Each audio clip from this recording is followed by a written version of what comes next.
Hi అండి, అందరి నమస్కారం అండి. అందరు ఎలా ఉన్నారండి? తెలంగాణ రాష్ట్ర వ్యాప్తంగా ఉగాది పండుగ రోజున సీఎం రేవంత్ రెడ్డి గారు ప్రజలకు, ఇటు ప్రభుత్వ ఉద్యోగులకు కూడా ఒక మంచి అదిరిపోయే శుభవార్త అయితే చెప్పడం జరిగింది అనమాట.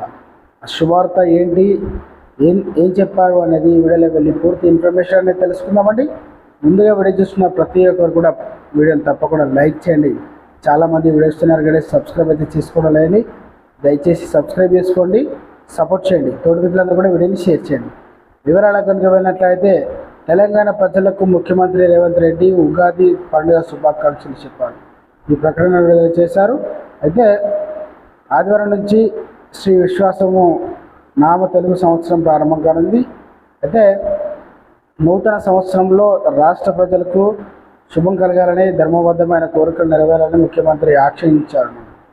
కొత్త సంవత్సరం కాలం కలిసి రావాలని, సమృద్ధి వానరులు కురిసి ఇక రైతుల కుటుంబాల ఆనందం వెల్లడించాలని ముఖ్యమంత్రి అన్నారు. అదే కాకుండా ప్రభుత్వ ఉద్యోగులకు కూడా ఇక ఏదైతే రావాల్సిన పెండింగ్ బకాయిలు ఉన్నాయో, పిఆర్సీ మరియు ఫిట్మెంట్ ఏవైతే ఉన్నాయో అవన్నిటిపైన ఇక ఉగాది పండుగ రోజున ఒక ముఖ్య నిర్ణయం సాయంత్రం 5 లోపు తీసుకునే అవకాశం ఉన్నట్టు ఇక ప్రభుత్వ వర్గాలు అయితే ఇక చర్చలు అయితే జరుగుతున్నాయన్నమాట. ఇంకా అధికారికంగా ప్రకటన అయితే రాలేదండి. ఇక వేచి చూడాలి. సాయంత్రం 5 గంటల లోపు ప్రభుత్వ ఉద్యోగులకు ఇక మంచి శుభవార్త అయితే ఉగాది పండుగ రోజున రాబోతున్నట్టు అందరూ కూడా విశ్వసిస్తున్నారన్నమాట. సో ఫ్రెండ్స్, ఇది ఈరోజు అప్డేట్ అండి. వీడియో నచ్చితే లైక్ చేయండి, ఛానల్ని సబ్స్క్రైబ్ చేసుకోండి, అలాగే సపోర్ట్ చేయండి. తోటి కూడా వీడియోని షేర్ చేయండి. Thanks for watching.